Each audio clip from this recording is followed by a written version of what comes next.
you got to show me love.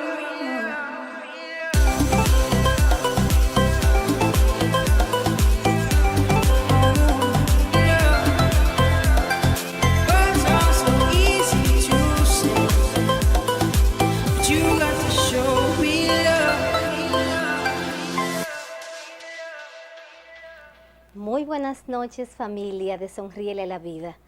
El segundo martes de diciembre, hoy estamos muy contentos celebrando esta fecha maravillosa. ¿A quién no le gusta la Navidad? Un tiempo hermoso, un tiempo de compartir, un tiempo en donde las casas están adornadas, en donde brillan las luces de Navidad. Un tiempo tan bonito y que tanto disfrutamos. Vamos a las fiestas, disfrutamos en familia, pero la Navidad tiene un sentido todavía más profundo, que es el recibimiento del nacimiento del niño Jesús. Y eso es lo que celebramos. Eso es lo que queremos que ustedes tomen en cuenta en esta Navidad, que Jesús nazca en el corazón de cada uno de nosotros. Y que así como vemos las casas adornadas, llenas de luces, llenas de adornos preciosos, de esa misma manera adornemos nuestro corazón. Y el adorno más bonito que podemos tener es el amor hacia nosotros mismos y el amor hacia los demás. Y que ese amor que adorne nuestro corazón se traduzca en tolerancia, en perdón y en aceptación hacia todo el mundo. Así iniciamos hoy nuestro segundo programa del mes de diciembre de Sonríele a la Vida con un tema interesantísimo y una invitada súper especial. Hoy tenemos a la doctora Adriana Almonte, que nos va a hablar sobre la esofagitis por reflujo y su influencia o su relación con la salud bucodental.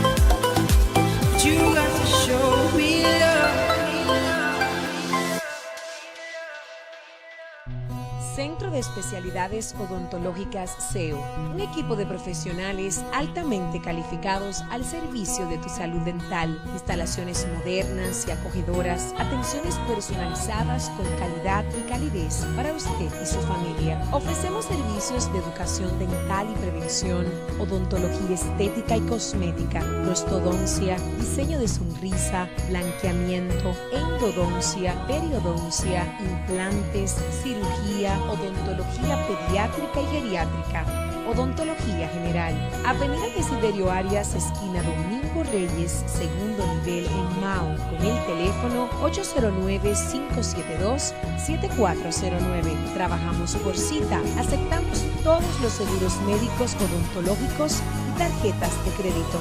Pregunta por nuestros planes de pago, personales y familiares.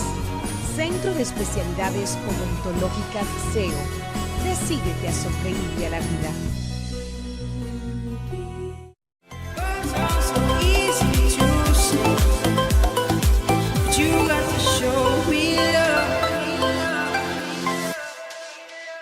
Esofagitis por reflujo gastroesofágico. Proceso normal. Durante la fase voluntaria de la deglución, el paso del bolo desde la boca a la faringe da lugar a las contracciones peristálticas del esófago, que llevan el bolo alimenticio al estómago. La peristalsis del esófago relaja el esfínter esofágico inferior, logrando el paso del contenido esofágico al estómago. El esfínter esofágico inferior es uno de los mecanismos antirreflujo con que cuenta el sistema digestivo. Una alteración funcional en él, como la relajación espontánea o la disminución en su presión intrínseca, ocasionan el reflujo gastroesofágico. En el reflujo gastroesofágico, el músculo del esfínter inferior no cierra bien, provocando que el alimento, el líquido y el ácido gástrico se devuelvan hacia el esófago. Estos episodios pueden estar condicionados por un aumento de volumen del contenido gástrico o en situaciones que empujan el contenido del estómago hacia arriba, como el embarazo o en posición de acostado, así como aquellas que incrementan la presión intragástrica. Esofagitis por reflujo. La ERGE se produce cuando las defensas de la mucosa sucumben a los efectos nocivos del reflujo. causando lesiones en la mucosa del esófago, que con el tiempo pueden llegar a ser progresivas y por ello degenerar en úlceras esofágicas o metaplasias epiteliales como el esófago de Barrett.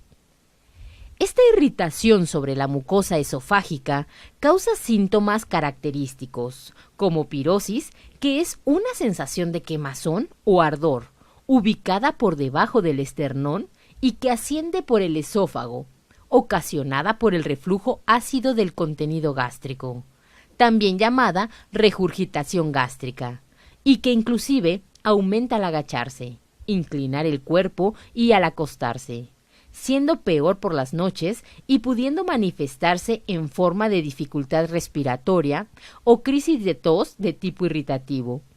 En algunos casos ocasiona disfagia, que es la dificultad de la deglución, debido a que el alimento se detiene en su paso hacia el estómago. Words are so easy to say, but you got to show me love. Esta noche en tu programa Sonríele a la Vida tenemos a una doctora especial invitada, que es la doctora Adriana Almonte. La doctora es un ser humano extraordinario, de un gran corazón y una gran preparación profesional. Hoy nos trae el tema de la esofagitis por reflujo y su relación en la cavidad bucodental. Doctora, hola, buenas noches. Buenas noches, ¿cómo está? Bien, gracias. Miren qué linda es la doctora. Ah, ¿Quién diría que esta gracias. doctora tiene tantos conocimientos y preparación? Les voy a contar brevemente parte de su currículum. La doctora tiene un posgrado de medicina interna en la Pucamaima, lo hizo en el Hospital Regional Universitario José María Cabral Ibáez. Tiene una especialidad en gastroenterología y endoscopía, entrenamiento en endoscopía terapéutica en el Hospital de Especialidades Médicas Siglo XXI en México.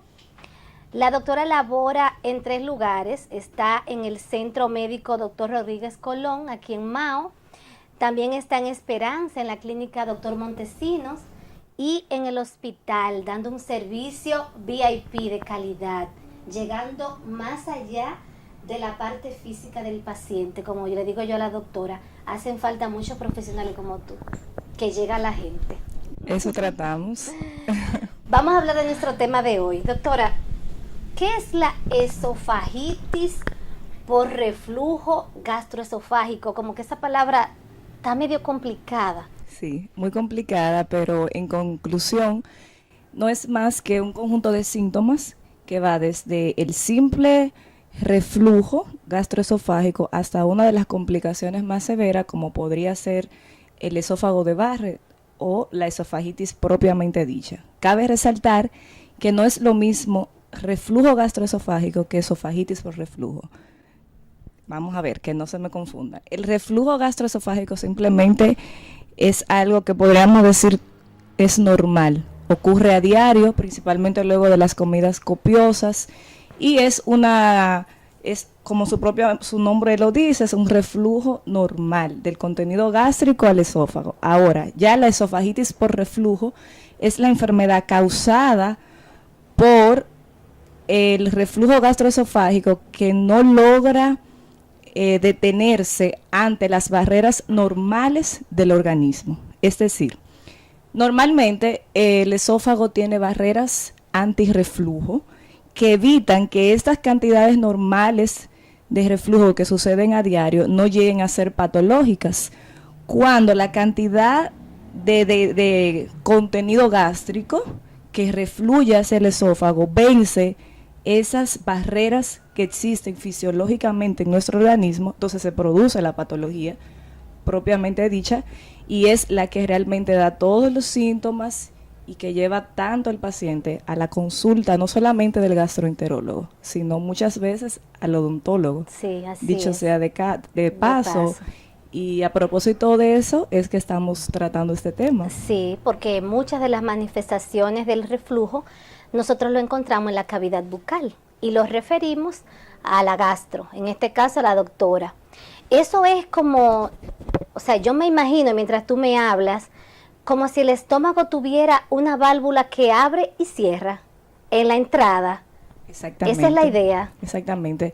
Para que se dé el reflujo, la esofagitis por reflujo, deben de vencerse todas las barreras que existen. Y esas barreras son barreras anatómicas y fisiológicas. La anatómica precisamente explica eso que usted muy bien se plantea, y es que normalmente tenemos lo que es el esfínter esofágico inferior, que constituye el principal factor representante de esa barrera que tanto menciono, y es que impide inmediatamente el bolo alimenticio llega al estómago, esta válvula cierra, por así decirlo, cierra e impide el retorno de lo que ya llegó al estómago, el retorno hacia el esófago. Entonces, cuando este esfínter pierde esta capacidad por múltiples causas, es que se da la enfermedad. La esofagitis. Exactamente. Conociendo lo que es la esofagitis por reflujo, esta enfermedad tiene muchos síntomas y muchos signos. Háblame de esos signos y síntomas del reflujo. Bien, el principal síntoma de la esofagitis por reflujo es la pirosis, que el paciente la manifiesta como el dolor que inicia en la parte superior del estómago y se extiende hacia todo lo que es la parte superior del tórax, inclusive llegando a irradiarse a lo que es cuello y cuello posterior, inclusive a espalda. Yo entiendo que eso es, en término común, un ardor. Aquí. El famoso ardor por el cual el paciente llega a la consulta. Sí. Que yo diría que en la práctica de todo gastroenterólogo creo que es uno de los síntomas principales por lo que un paciente va a un gastroenterólogo, porque de verdad que es muy incómodo ese dolor ardiente. Otro síntoma muy frecuente de lo que es la esofagitis por reflujo es la regurgitación, que es la llegada a la boca del contenido gástrico de una manera involuntaria. O sea, el paciente de pronto está hablando o acostado, porque cabe resaltar que la mayoría de los síntomas de la esofagitis por reflujo son más frecuentes en hora de la noche, que incluso impiden lo que es el sueño del paciente. ¿Y por qué sería en horas de la noche? Bueno, eso tiene mucho que ver con lo que es la fisiopatología de la enfermedad, y es porque generalmente cuando este esfínter esofágico inferior del cual hablábamos, que es el que mantiene el tono, o sea, mantiene el esófago cerrado, incluso cuando el paciente está en decúbito supino, cuando el paciente se acuesta, o cuando aumenta la presión intraabdominal, cuando por ejemplo con la tos, los estornudos, la inclinación, que es otra de los momentos en que más se produce. Cuando esto pierde su tonicidad por múltiples causas, es que más refluye el contenido gástrico, y eso sucede más cuando el paciente está acostado. Por eso es que la mayoría de los pacientes presentan los síntomas mucho más exacerbados cuando están durmiendo. ¿Y tendrá relación eso que yo he escuchado, que dormir del lado izquierdo o del lado derecho tiene que ver? Sí, tiene que ver.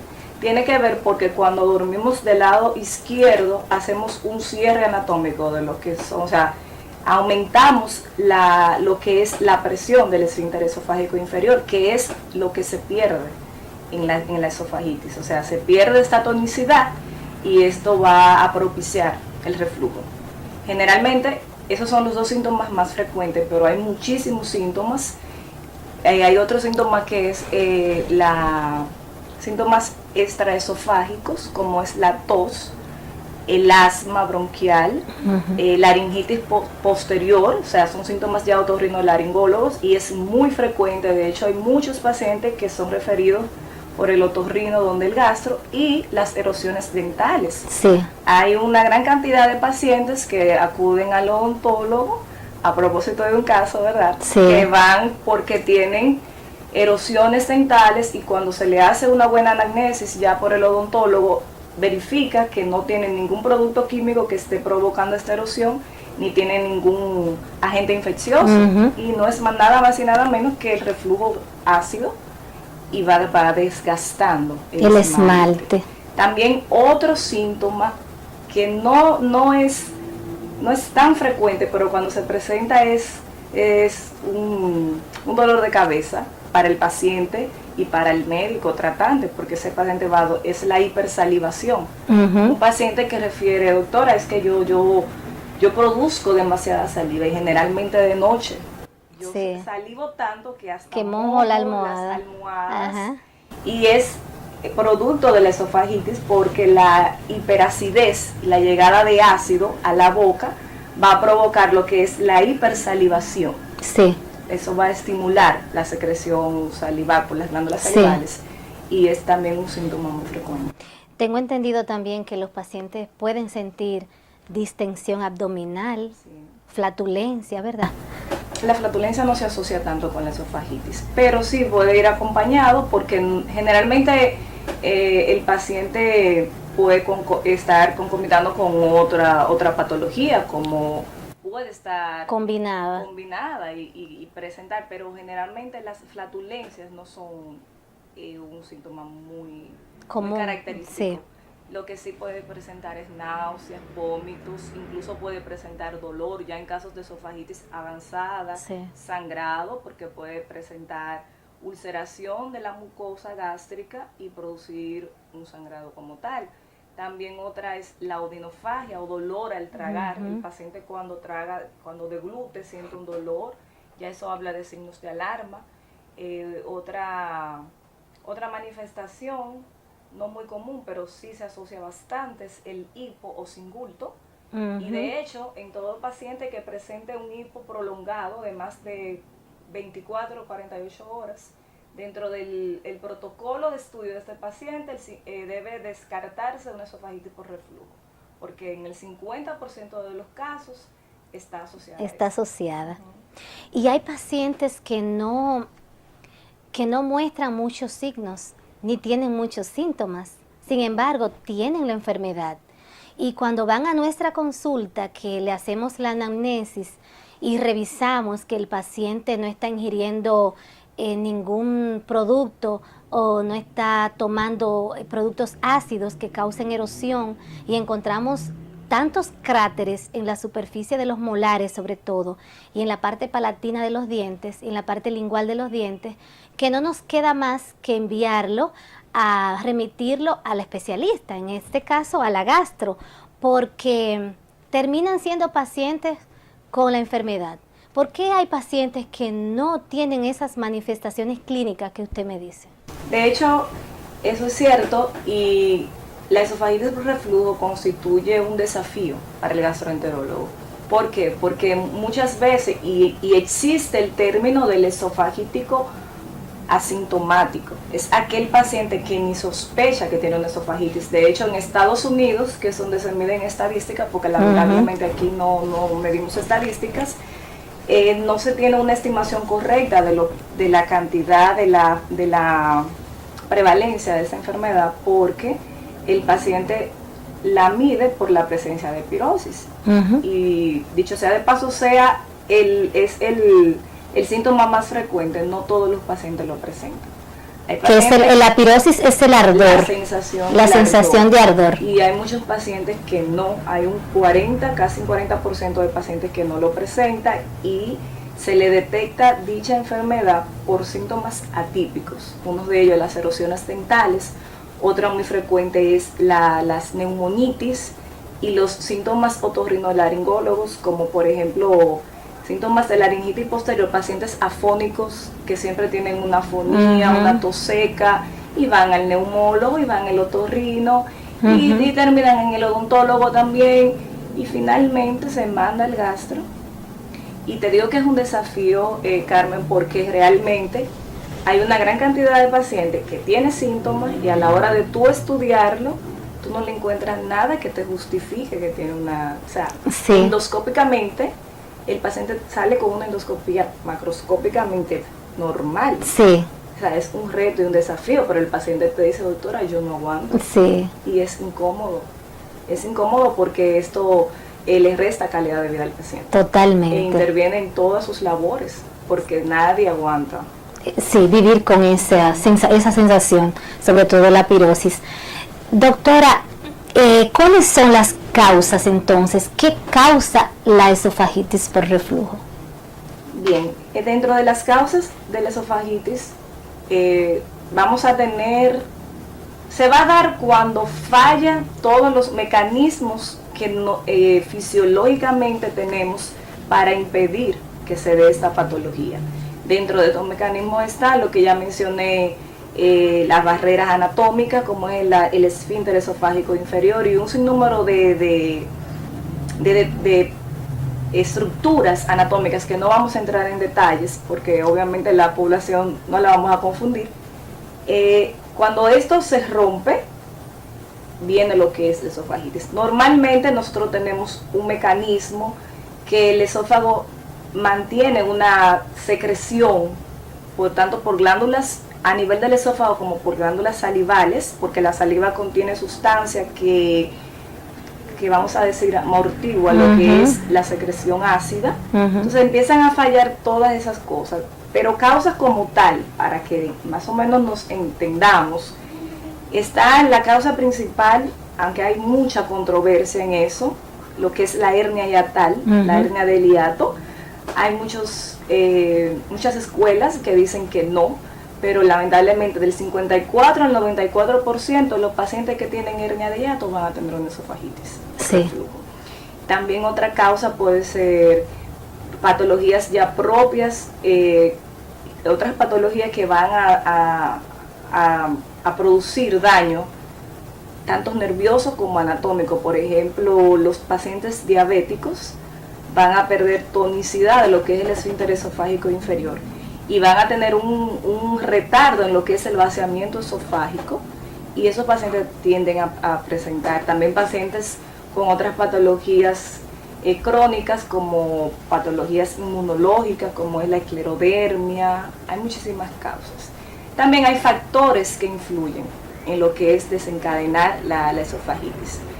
Todo factor, toda condición que me produzca aumento de la presión intraabdominal va a favorecer la aparición de reflujo. Y ahí podemos incluir los estados emocionales y el estrés. Claro que sí, porque dentro de la secreción gástrica, secreción del ácido, existen, o sea, la secreción de ácido por parte de las células parietales a nivel del estómago se va a dar por inervación, va a tener un factor nervioso, un factor hormonal, y el aparato digestivo está doblemente inervado, tiene inervación doble. ¿Qué quiero decir con esto? Que es muy sensitivo. Entonces, ante situaciones de estrés va a haber una mayor liberación de sustancias y va a haber será más propicio a presentar lo que es la esofagitis. Pero factores que sí me van a predisponer, por ejemplo, una que es muy común y que es fisiológica totalmente, es el embarazo. Sí. El aumento de la presión a nivel de la cavidad abdominal me va a producir una esofagitis por reflujo, que vamos a decir es fisiológica, pero por el momento, mientras la mujer está embarazada y la padece, es patológica, porque bastante que molesta. También, por ejemplo, los pacientes con una obesidad mórbida muy marcada, también esto va a facilitar lo que es la aparición de la esofagitis. Y la ingesta, esa es una muy frecuente, que a pesar de que las barreras anatómicas están funcionando, el paciente tiene mucho desorden alimenticio. Un paciente con una ingesta rica en ácidos, picantes, vinos, chocolates, todos estos factores, y principalmente las grasas, el vino, los ácidos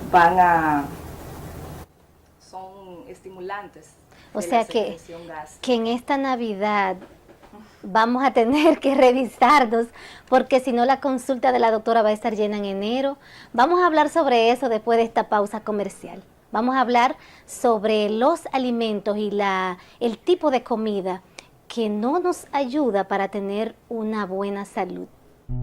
Centro de Especialidades Odontológicas CEO, un equipo de profesionales altamente calificados al servicio de tu salud dental, instalaciones modernas y acogedoras, atenciones personalizadas con calidad y calidez para usted y su familia. Ofrecemos servicios de educación dental y prevención, odontología estética y cosmética, prostodoncia, diseño de sonrisa, blanqueamiento, endodoncia, periodoncia, implantes, cirugía, odontología pediátrica y geriátrica, odontología general.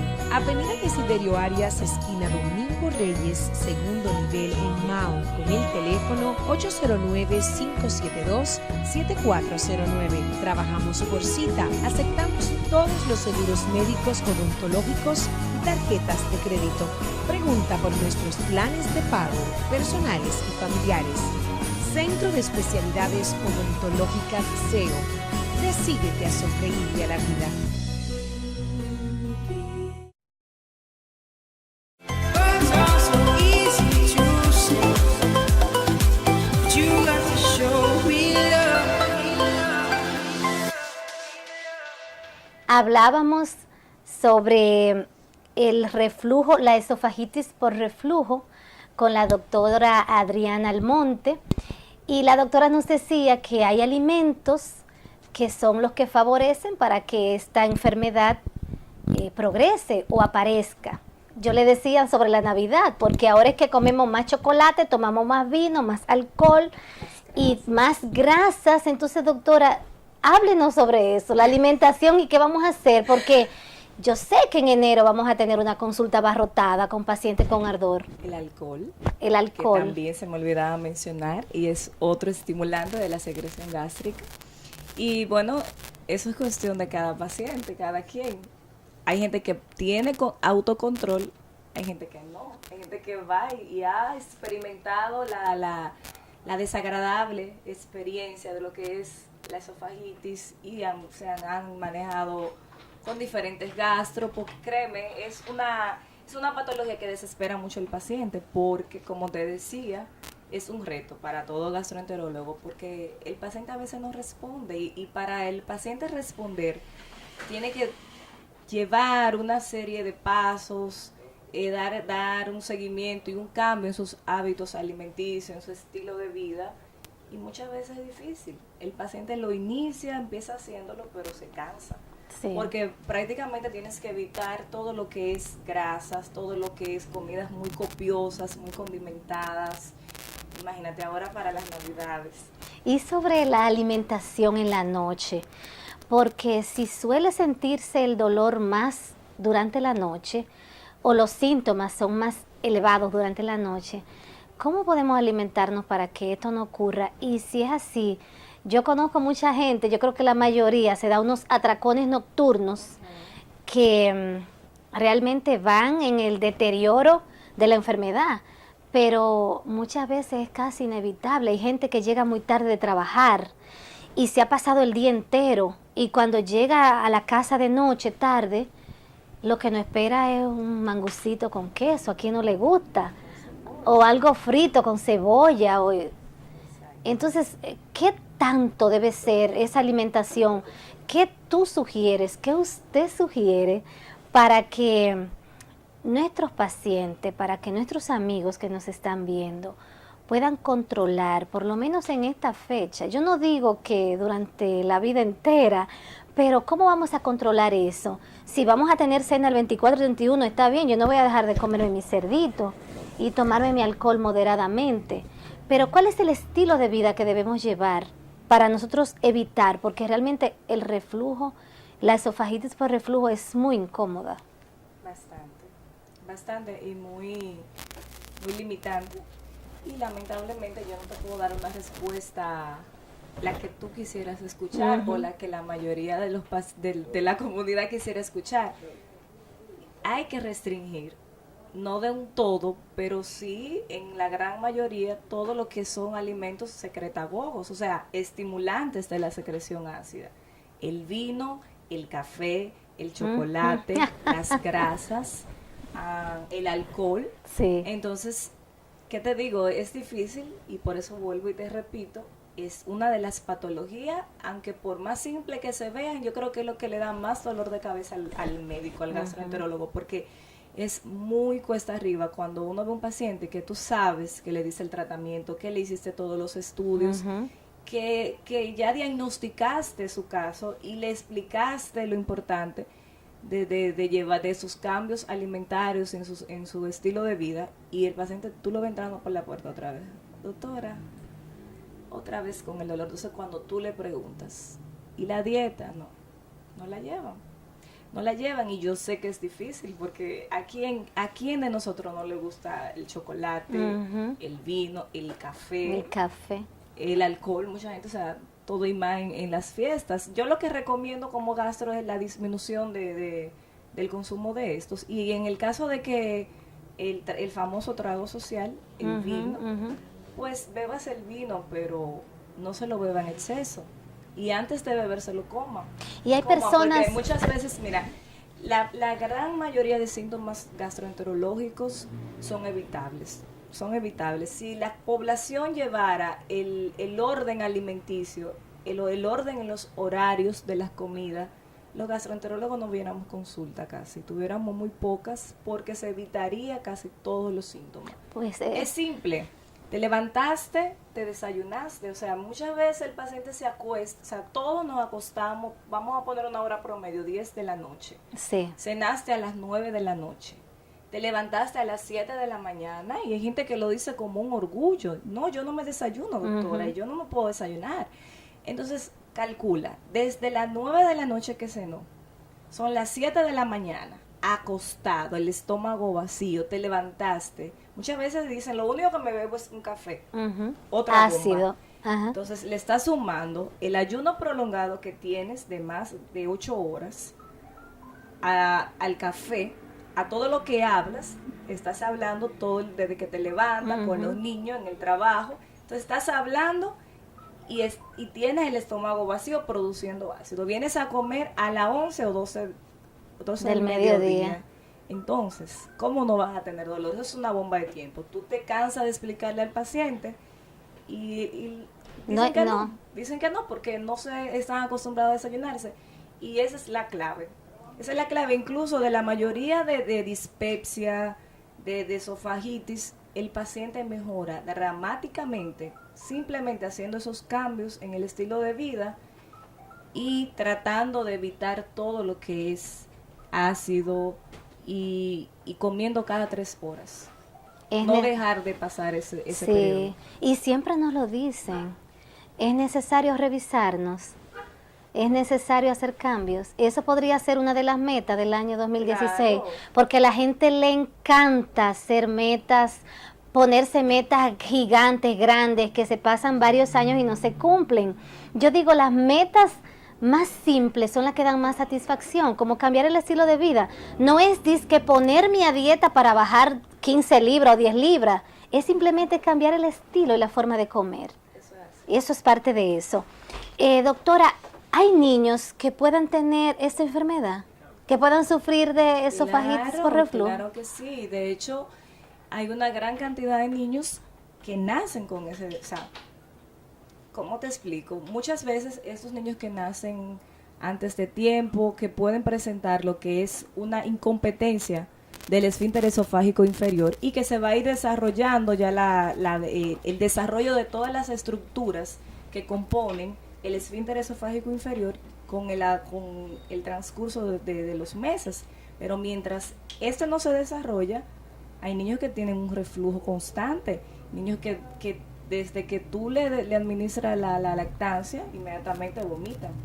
Y puede ser algo muy, muy peligroso, porque incluso pueden hacer una broncoaspiración, porque van a vomitar. Y de hecho, la muerte súbita del infante está muy asociada a lo que es la esofagitis por reflujo, muy. Y es muy frecuente. Lo único bueno es que la mayoría, a medida que van desarrollando las estructuras que te mencioné, con el paso de los meses, van a ir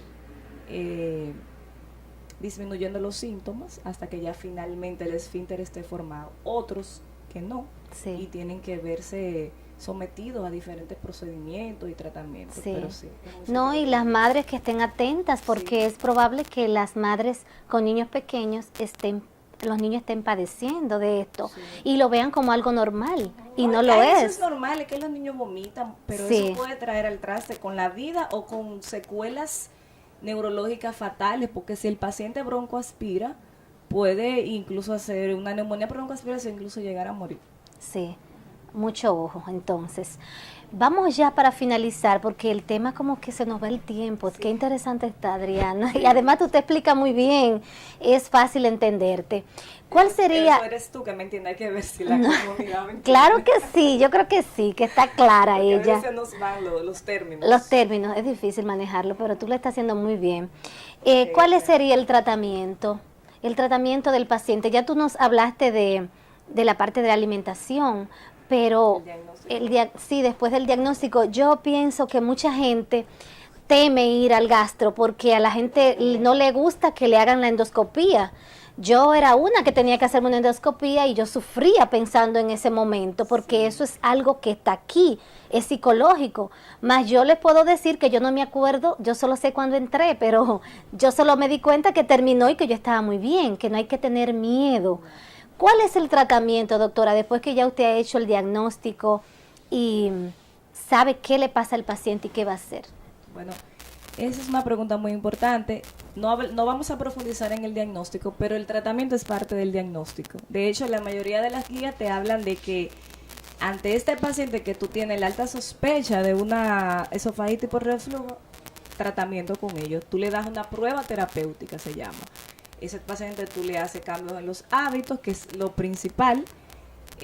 Orientarlo y concientizarlo a lo que es evitar todo lo que sea productos que te van a irritar, y se le administra al paciente inhibidores de bomba, que son los famosos omeprazoles, que debe, ojo, eso sí me gustaría que quede claro. Todos los gastros estamos, yo creo, unánime en lo que es, hay un uso abusivo del omeprazol. Es sorprendente tú ver los pacientes. Yo me compré, no, es que yo me estaba bebiendo un omeprazol. Señores, el omeprazol no es un fármaco para beberlo así. Los pacientes van y lo compran a la farmacia. Pienso que las autoridades deben de tomar medidas porque tiene sus efectos secundarios. Y hay pacientes que beben omeprazol de por vida sin que se lo haya indicado un gastro o un Así médico es. competente. Entonces, generalmente se hace una prueba terapéutica. Este paciente se somete generalmente a 2 semanas con tratamiento. Ya es muy del gastroenterólogo tratante si decide lo que son los bloqueadores de bomba, los bloqueadores H2, que es la ranitidina, aunque ya los inhibidores de bomba han venido a desplazar lo que es el uso de la ranitidina, aunque también tiene su uso, como por ejemplo la famotidina.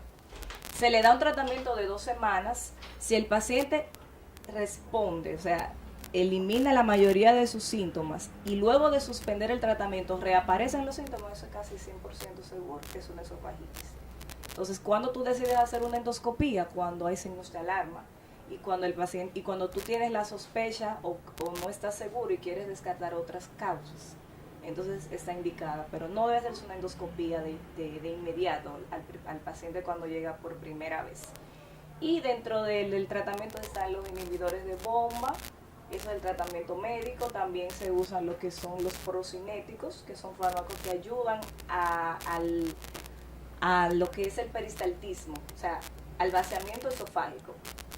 Esa es la ayuda de ese medicamento. Hay varios, dentro de los más utilizados tenemos la mosaprida, la domperidona, bueno, no vamos a entrar en Sí, detalle. etcétera. También Porque en los últimos tiempos y en las últimas guías se ha agregado al manejo de la esofagitis lo que son los antidepresivos tricíclicos, porque se ha visto que hay un componente emocional, hay un componente depresivo muchas veces, y muchas veces hay un componente ansioso, más que depresivo, ansioso.